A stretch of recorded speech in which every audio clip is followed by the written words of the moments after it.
शहर से दूर एक पुरानी सूनी हवेली थी, जिसे लोग रोती हवेली कहते थे।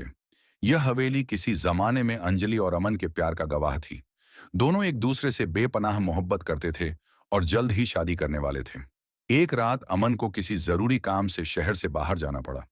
उसने अंजलि से वादा किया कि वह सुबह पहली ट्रेन से वापस आएगा।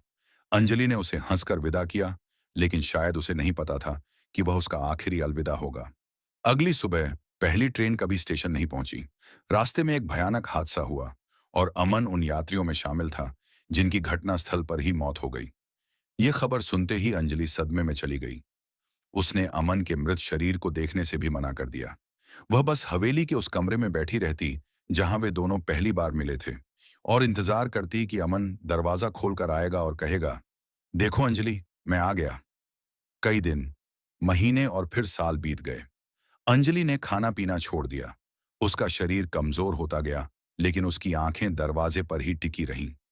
एक रात उसी कमरे में दरवाजे पर टकटकी लगाए हुए अंजलि ने दम तोड़ दिया। लेकिन कहानी यहां खत्म नहीं हुई। आज भी जब कोई उस हवेली के पास से गुजरता है, तो एक दर्द भरी चीख सुनाई देती है। हवेली के मुख्य दरवाजे पर एक धुंधली परछाई अंजलि की आत्मा खड़ी रहती है। वह किसी भूत की तरह डरावनी नहीं है, बल्कि उसकी आंखों में एक गहरा दुख है।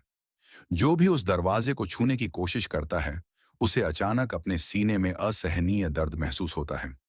ठीक वैसा ही दर्द जैसा अंजलि ने अमन के जाने पर महसूस किया था। वह आवाज में रोती नहीं है, बल्कि उसकी अधूरी मोहब्बत का दर्द हवा में घुल जाता है, और जो सुनता है उसका दिल भी भारी हो जाता है। स्थानीय लोगों का कहना है कि अंजलि की आत्मा तब तक उस दरवाजे से नहीं हटेगी जब तक कोई उसकी जगह अमन बनकर दरवाजा खोलकर अंदर नहीं आ जाता, ताकि उसका इंतजार खत्म हो सके और उसे शांति मिल सके। हर रात हवेली की खिड़कियों से एक मध्यम रोशनी दिखती है, जैसे कोई अपनी आखिरी उम्मीद को जलाए बैठा हो, एक ऐसे मेहमान का इंतजार कर रहा हो जो अब कभी नहीं आएगा। यही अधूरे प्यार और अनंत इंतजार का दर्द है जिसने उस हवेली को रोती हवेली बना दिया है।